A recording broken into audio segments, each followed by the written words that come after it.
خدا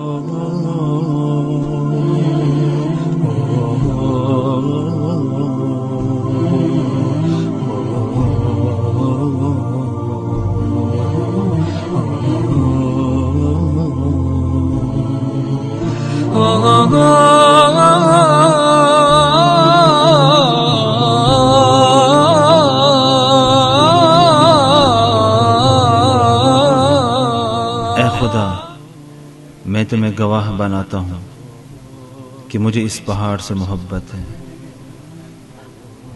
مبارک ہو تیرے لیے اے احد، رسول اللہ صلی اللہ علیہ وسلم تجھ سے محبت کرتے تھے، تو بھی نبی اکرم صلی اللہ علیہ وسلم سے محبت کرتا تھا۔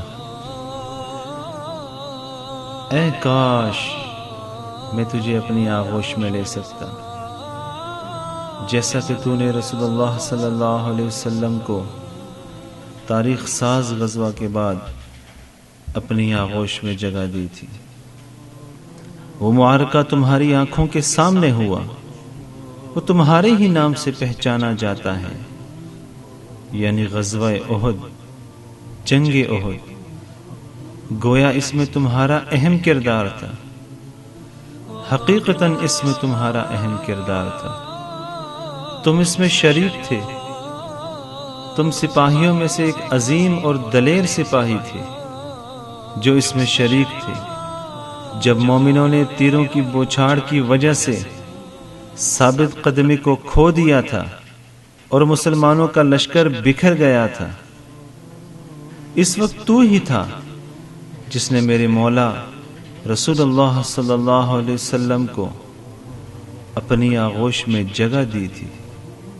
احد پہاڑ تم خوب واقف ہو، جب رسول اللہ صلی اللہ علیہ وسلم ابو بکر، عمر، عثمان کے ساتھ تم پر چڑھ رہے تھے تو تم کتنے خوش ہو گئے تھے۔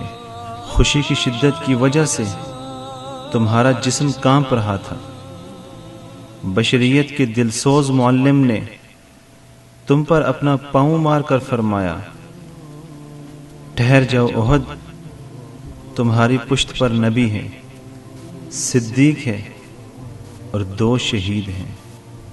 احد پہاڑ، اے کاش تمہاری زبان ہوتی تو تم ہمیں حمزہ کی شجاعت، دلیری اور ان کے کردار کے بارے میں بتاتے، مصعب بن عمیر کی شجاعت کے بارے میں ہمیں بتاتے، ابو بکر کی دلیری، عمر کی پہلوانی کے بارے میں ہمیں بتاتے، علی و فاطمہ کی بہادری اور شجاعت کے بارے میں ہمیں بتاتے، عائشہ اور ام سلیم کی شدت عمل اور ان کے کردار کے بارے میں ہمیں آگاہ کرتے، اور نصیبہ ام عمارہ کے جہاد کے بارے میں ہمیں بتاتے۔ کاش ہم تمہاری آواز سن سکتے، اے کاش۔